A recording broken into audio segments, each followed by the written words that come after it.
آخری عشرہ شروع ہونے والا ہے. اس میں دو چیزیں بڑی اہم ہیں، ایک شب قدر اور ایک اعتکاف. شب قدر 5 راتوں میں گھومتی ہے، ایک 27 کی رات ہی شب قدر نہیں.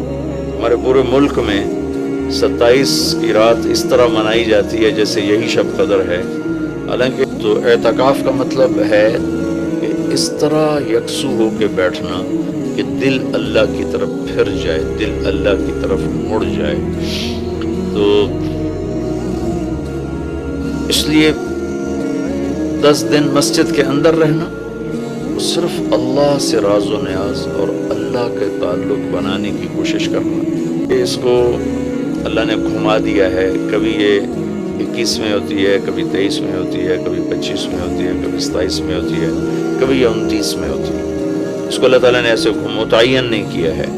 اللہ کے محبوب صلی اللہ تعالیٰ علیہ وسلم تشریف لا رہے تھے شب قدر بتانے کے لیے، تعین کے ساتھ، متعین ہونے کے ساتھ.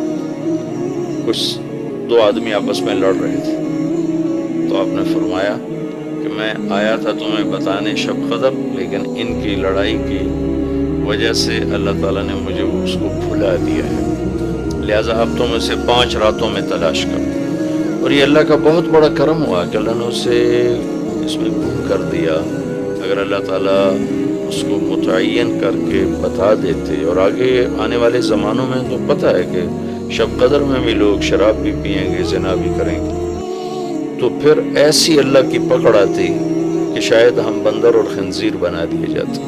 تو اللہ تعالیٰ جیسے وہ دسترخوان اترا، عیسیٰ علیہ السلام کی قوم نے کہا دسترخوان اتارو، ایمان لے، انزل علینا مائدۃ من السماء. تو عیسیٰ علیہ السلام نے کہا یا اللہ دسترخوان اتار. تو اللہ تعالیٰ نے فرمایا اتار تو دوں گا، لیکن پھر کوئی ایمان نہ لائے تو وہ عذاب دوں گا کہ سب دیکھیں گے. تو دسترخوان اتارا، پھر بھی لوگ ایمان نہیں لائے، سوائے چند ایک کے. تو اللہ نے باقیوں کو خنزیر بنا دیا. تو شب قدر متعین ہوتی اور لوگ شرابیں پی رہے ہوتے، جوا کھیل رہے ہوتے، ناچ گانا کر رہے ہوتے، تو پتھر برسنے یا بندر خنزیر بننا ممکن ہے، ایسا ہوتا ممکن ہے. تو اللہ تعالیٰ نے اپنے نبی کے طفیل اس کو 5 راتوں میں گھما دیا. ایک تو 5 راتیں جاگنے سے 4 راتوں کی عبادت اور مل گئی، اور ایک شب قدر مل گئی. اور دوسرا اللہ کی رحمت ہوئی کہ اس کو چھپا رہنے دیا تاکہ اس کی ناقدری نہ ہو، لوگوں کو پتہ بھی نہ ہو، ناقدری نہ ہو. آخری عشرہ مغفرت کا، پہلا رحمت، دوسرا مغفرت، اور تیسرا گناہوں سے، جہنم سے آزادی. آخری عشرہ جہنم سے آزادی کا ہے. نبی پاک صلی اللہ تعالیٰ علیہ وسلم ساری زندگی اعتکاف بیٹھے. آخری عشرہ بدر کی جنگ 17 کو ہوئی تو واپسی تک رمضان گزر گیا، تو نہیں بیٹھے. فتح مکہ رمضان میں ہوا تو یہ 2 سال آپ مدینہ سے باہر تھے، باقی 8 برس آپ مدینہ میں تھے، اعتکاف فرمایا.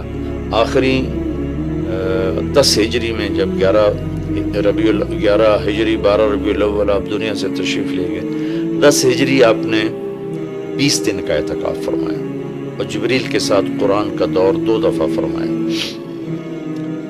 ایک دفعہ آپ نے رمضان میں کسی وجہ سے اعتکاف اپنا ملتوی فرمایا، کینسل فرمایا، تو وہ شوال میں 10 دن آپ دوبارہ اعتکاف میں بیٹھے. اعتکاف کا موضوع عاکفہ کہتے ہیں، مڑ جانا، پھر جانا، پلٹ جانا. اللہ کا فضل ہے، ہمارے ملک میں کیا پوری دنیا میں بہت شوق سے اعتکاف میں لوگ بیٹھتے ہیں. جب رمضان گرمیوں میں نہیں تھا تو جانا ہوتا تھا حرمین میں، تو ماشاءاللہ جگہ نہیں ملتی تھی بیٹھنے کی، اتنے اعتکاف کرنے والے لوگ ہوتے تھے. جب کوئی چیز رسم بن جاتی ہے تو اس کی روح نکل جاتی. اعتکاف کا مطلب ہے خلوت میں اللہ سے تعلق بڑھانا. لیکن جب وہ اعتکاف ہی ایک مجلس بن جائے اور اعتکاف بھی ایک بھیڑ بن جائے تو وہ اعتکاف نہیں رہتا، نہ اس کا وہ مقصد پورا ہوتا ہے اور نہ اس کا وہ اجر ملتا ہے جو اس پر رکھا گیا کہ ایک دن کا اعتکاف جہنم سے 3 خندق دوری ہے اور ایک خندق کا فاصلہ زمین آسمان کے برابر ہے۔